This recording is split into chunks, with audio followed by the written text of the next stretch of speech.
dalam agenda penyasaran subsidi petrol RON95 yang telah pun dimaklumkan oleh Yang Amat Berhormat Perdana Menteri dan juga Yang Amat Berhormat Menteri Kewangan II bahawa akan dilaksanakan pada tahun ini, akan diumumkan kelak. Yang penting RM99 adalah untuk isi rumah kenderaan persendirian. Untuk yang lain, MOF policy akan memaklumkan kemudian. KPDN telah diberikan tanggungjawab untuk mengawal selia penyaluran subsidi petrol RON95 ini untuk dua kategori. Pertama adalah untuk pengangkutan darat awam dan juga pengangkutan darat barangan. Itu tanggungjawab KPDN. Dan sebab itu persiapan awal telah kita laksanakan. KPDN telah pun membangunkan sistem kawalan petrol bersubsidi SKPS untuk melaksanakan dan juga mengawal selia penyaluran subsidi petrol RON95 ini kepada dua kategori yang saya sebutkan tadi. Dari segi senarai jenis-jenis pengangkutan darat awam dan juga pengangkutan darat barangan itu ada sebanyak 9 jenis kenderaan pengangkutan awam darat yang disenaraikan layak untuk menerima SKPS, dan untuk sektor pengangkutan darat barangan pula ada 12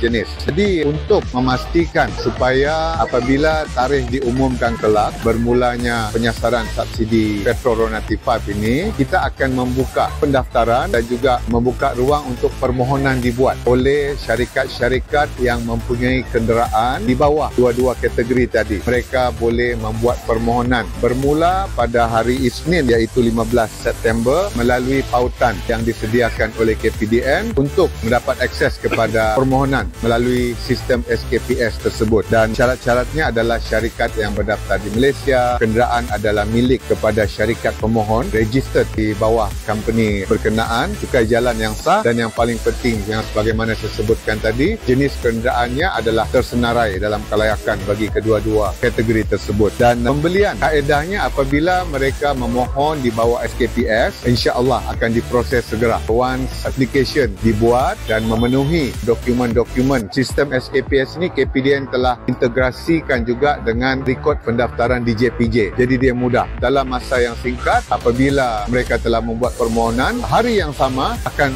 lulus. Dan sebaik saja mendapat notifikasi kelulusan SKPS tersebut bermakna kita layak, maka mereka boleh pula membuat permohonan kepada syarikat-syarikat minyak untuk mendapatkan fleet card masing-masing. Sebab fleet card ini akan digunakan di stesen-stesen minyak kelak. Jadi syarikat-syarikat berkenaan boleh memilih 3 syarikat minyak. Contohnya mereka memilih Shell, Petronas ataupun Petron. Selain daripada fleet card tersebut, kita juga menggalakkan syarikat-syarikat minyak ini, mereka ada juga bentuk-bentuk pembayaran, cash card dan sebagainya. Jadi maksudnya proses permohonan bermula dengan sistem SKPS di KPDN, dan sebaik saja permohonan dibuat, saya bagi jaminan kalau lengkap sebenarnya dalam tempoh yang singkat, bukan sehari pun, dalam sejam, less than an hour pun boleh dapat kelulusan tersebut. Yang ambil masa sedikit adalah fleet card daripada syarikat-syarikat minyak ini. Jadi kita menasihati bahawa semua pihak, syarikat-syarikat pengangkutan darat awam dan syarikat-syarikat pengangkutan darat barangan ini untuk membuat permohonan segera, kerana kita mahu sebaik saja diumumnya kelak untuk pelaksanaan penyasaran subsidi, mereka boleh terus menggunakan subsidi tersebut. Jadi jangan bertangguh. Selain daripada application, kita juga ada hotline dengan nombor yang kita akan sertakan untuk mereka membuat sebarang panggilan sekiranya terdapat pertanyaan lanjut ataupun terdapat masalah. Jadi hotline itu beroperasi daripada pukul 8 pagi hingga 5 petang.